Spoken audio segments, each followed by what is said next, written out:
Welcome back to another edition of the Night Report podcast. I'm your host, Mike Broadbent. Joining me once again are my co-hosts, Richie O'Leary and Alec Crouthamel. Another Rutgers player has announced he is entering the portal. I guess two. The first and the most noteworthy is Sam Brown, the senior running back. He has 1 year of eligibility left. He has decided to move on from the Scarlet Knights. Talk about what happened with that and why. And also Dane Partridge, who was brought in from Northern Illinois, supposed to be like a punt return specialist and, slot guy. Barely saw the field this year, so he is also entering into the portal.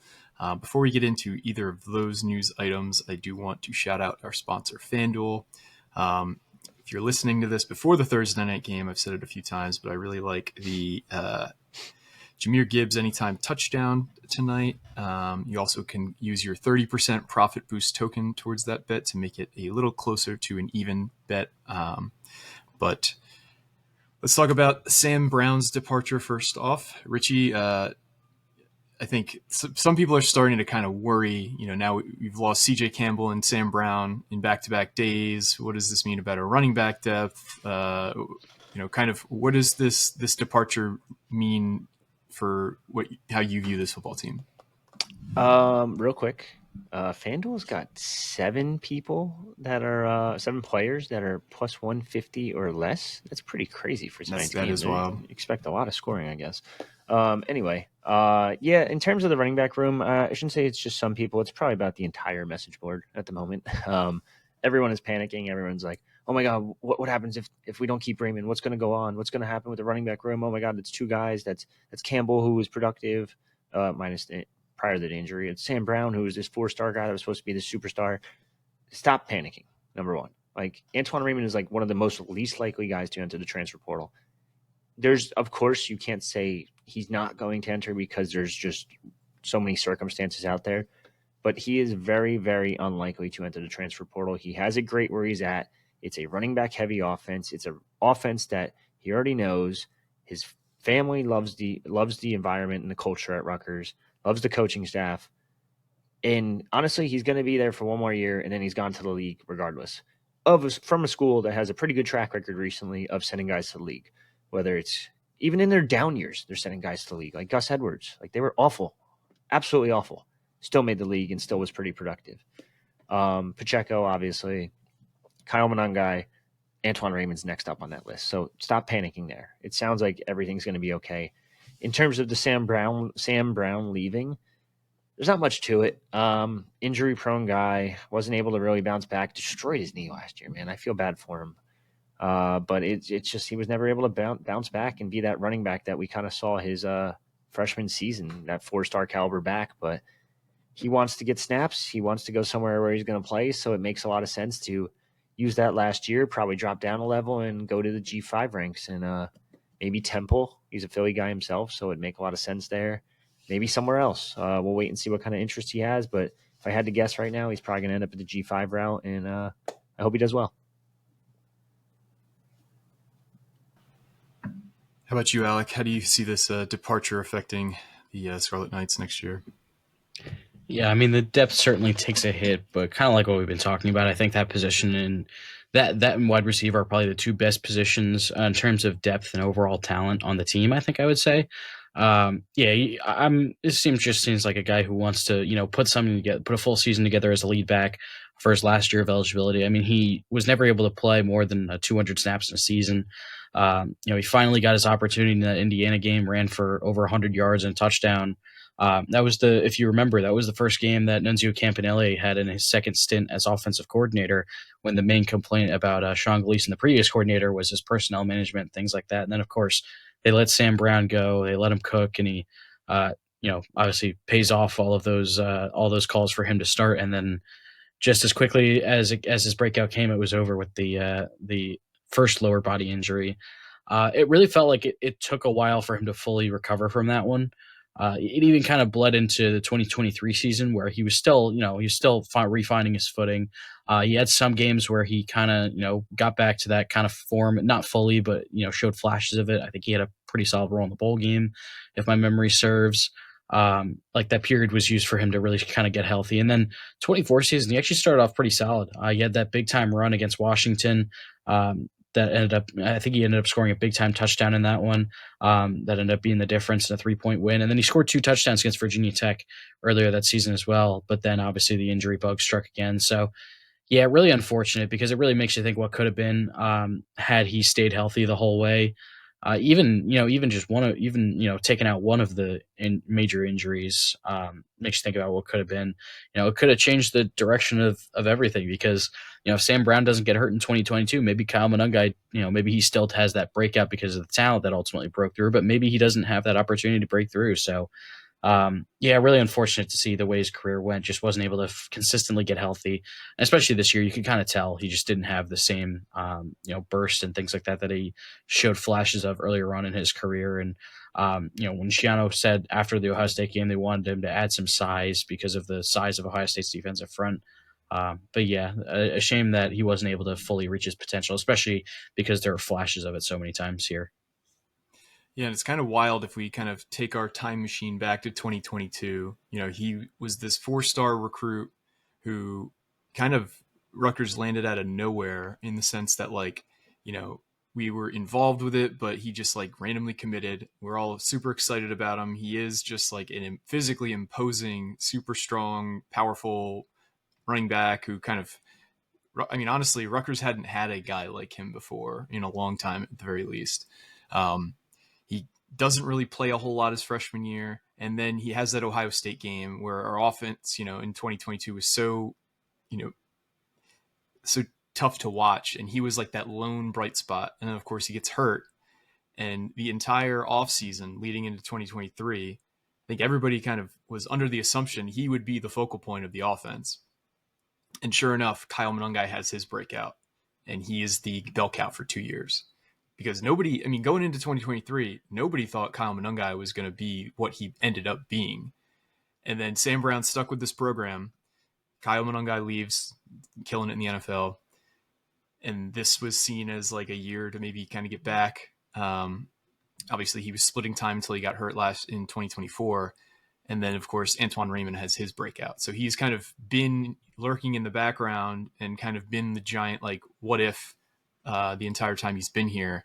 And, he's been a guy who's battled through a lot. He's been an ideal kind of teammate and ambassador for the program. So I hope he has success wherever he ends up, because he's a guy that has had a tough draw in his injury luck at Rutgers, but he's always produced outside of a few games this year when he's been on the field. So just an easy guy to root for, and wherever he ends up, I'll be a huge fan of his.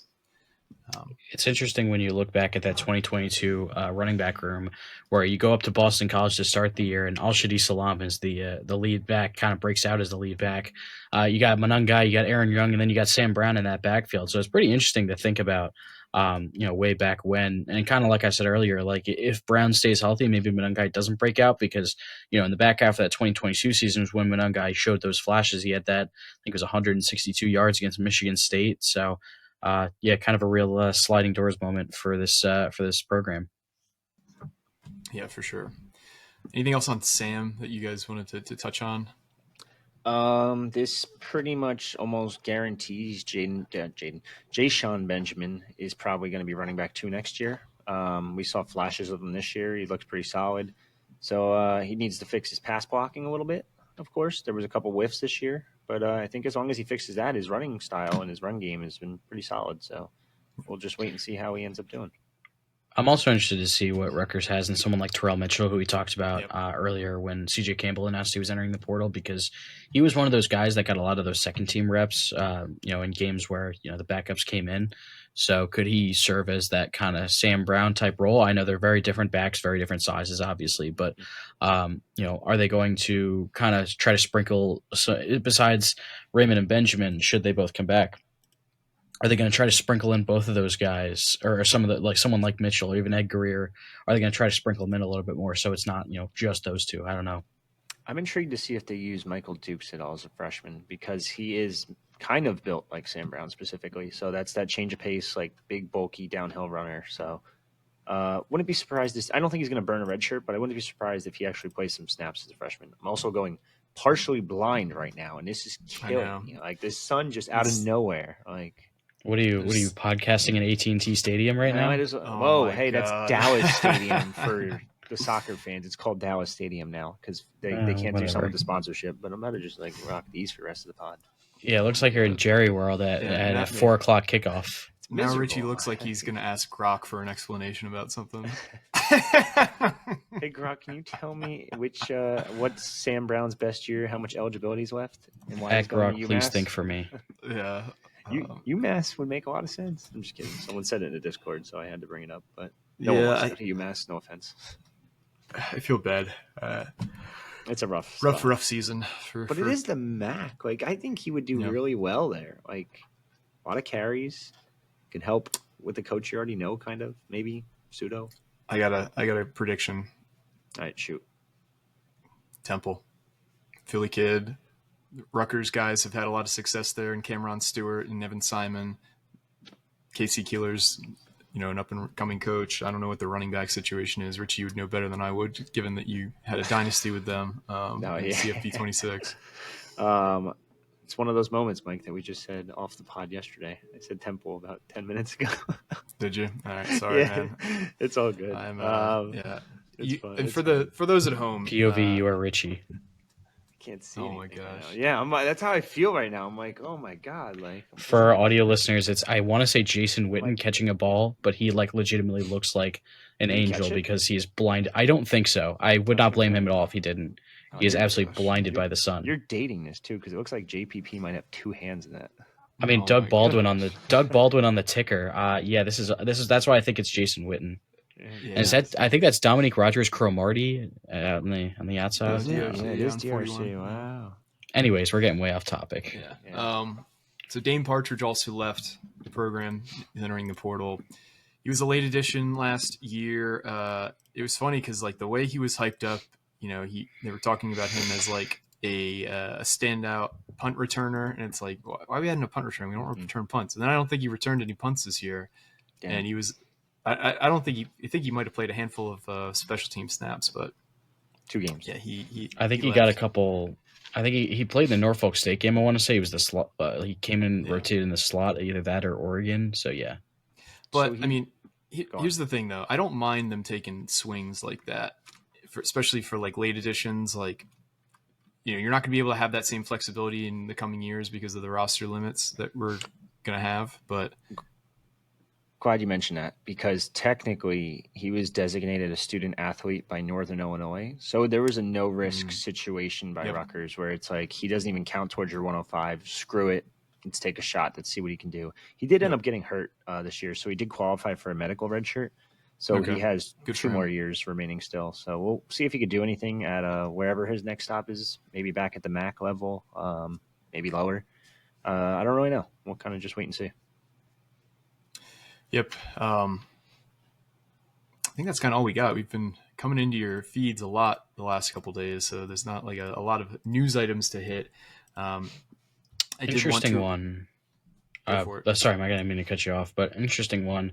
Apparently, according to, let me see so I can properly attribute it. The tweet that I found: Kansas State will not be playing in a bowl game after the retirement of Chris Kleiman. So that means that a 5-7 team is going to have to play in it. No, it doesn't. There's too many G5 teams right now that have bowl eligibility. Really? I thought I saw that this morning when I was looking. Interesting. I was going to say, Rutgers wouldn't be in line anyways because they're lower in the APR rankings. So Rutgers wouldn't. Let's see if I can find the rankings. Is there a way to see bowl eligible teams? I think so. But I think Clemson made a bowl, actually. Never mind. But not right at all. I hate it. Cincinnati, Wisconsin would be above. So ask Rock. Air Force, Auburn. So there's a bunch of 5-7 teams. Or no, this is last year. All right, Google sucks. Anyways, there's 5-7 teams way ahead of Rutgers in that pecking order. I want to say there's like 10 or so from the last time I looked. So unless it's like unprecedented amount of teams decline the bowl berth, it still means Rutgers season is over. So you're telling me that? I'm sorry. Go on. Like if a team like Penn State, say they hire like I don't know anybody but Terry Smith at this point, do they then like decline a bowl? Like if all the players leave, if they only have like 20 scholarship guys left on the team, you don't want to watch former All-American linebacker Dan Connor coach 25 people. I mean, but also, I guess they in the Pinstripe Bowl against some shitter ACC school. I guess they technically can't. I guess they technically wouldn't be able to. I mean, they could all sit out because they can express their intent to enter the portal, but they wouldn't be in the portal at that point. It's true. I'm seeing 82 teams that are postseason eligible with 82 spots in bowls. So I'm wrong. Take it back. I thought I read something wrong. Then I'm an idiot. Well, actually, this morning because the Bahamas Bowl isn't happening because of the construction on their stadium, or whatever. They like made up a new bowl in Frisco, Texas. So that's where the Xbox one, right? I don't even know. I think they just came out with it like today, but that's going to fill up one of the last bowl slots. So that means that there will be a 5-7 team this year. That is the Xbox Bowl, by the way, between Missouri State and Arkansas State. Jeez. Okay.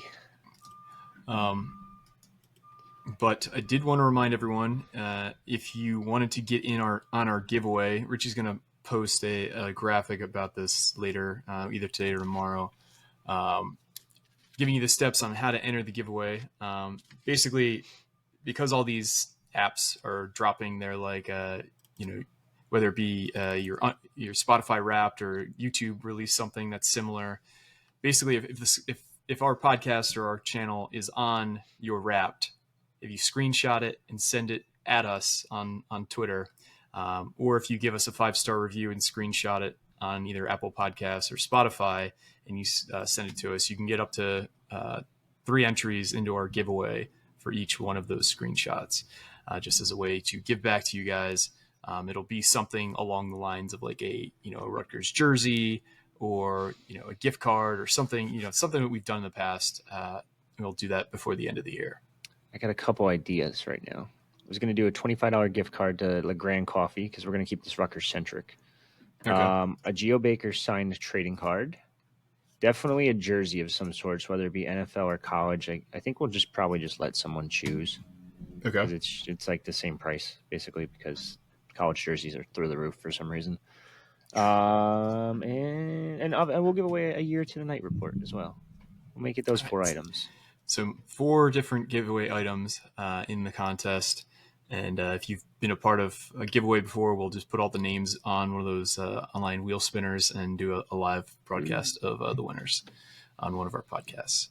But I think that's all we've got for you today. Stay tuned to your podcast feeds and the boards because this is the time of year where you really need to be signed up for the night report because there's so much news that's coming out, whether it be coaching changes, whether it be rumors about coaches that are interested, whether it be players leaving, whether it be players coming on visits in the transfer portal. Like if there were 2 months of the year where you need to be on the night report, it is December and January because that is, it's like hard to keep up with even as, but all of us just keeping track of it.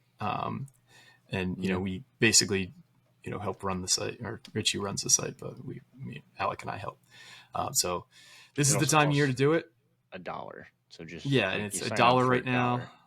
Richie, talk about the special deal you guys got going on right now. So Black Friday and Cyber Monday, you missed it. Shit out of luck. Sorry. 50% off is no longer available, but you can sign up for $1 right now. Literal $1. You don't need that coffee that's about $5. That's not even worth it. I don't even know if you need a coffee for $1 anymore. Maybe like a shitty gas station, but that's about it. So sign up right now for $1. You get everything and anything Rutgers related. On top of, you can ask us questions daily. There's a bunch of people talking about Sam Brown right now. A former Rutgers head coach has interest in a G5 head coaching job right now, so you can talk about that. You could talk about potential transfer portal targets because I think we're almost at like 80-90% of the names that you posted are now entered or will be entering the portal. So that's always fun. Bunch of off-season stuff, PFF grades for the season are coming out soon. Scholarship charts, et cetera, et cetera, et cetera. Anything Rutgers related. is on that board. Signing day takeaways from this morning. Takeaways, yeah. Yep. Sorry, Alec, I forgot to give you a little nod. My fault. What was the quote that Greg said that everyone's pissed off about? I want to say it's only a matter of time. Yeah. Okay. I can see why they're pissed. Anyway. Well, hopefully it's soon, because some of us don't have a whole lot of time left. Not saying it's any of us on here, but I hope not. I mean, we got some poor souls on that board that have dealt with so much in their lives. They just want a little bit of happiness from Rutgers athletics. Give it to them next year. Just a little bit about 2006, 20-year anniversary next year. You never know. Wide receivers might come back. Running back might come back. Just 06 all over again. It's be wild. It would be. All right. Well, that's all we got for you guys. Thanks once again to everybody who has rated, reviewed, subscribed, followed us on your favorite podcasting platform. It's really meant a lot to us and helped the show grow a ton. But like I said, stay tuned to the board, stay tuned to your podcast feed, because I have a feeling there will be more news coming hot and heavy in the very near future. So take that with what you will. But for me, Richie, and Alec, this has been another edition of the Night Report podcast, signing off.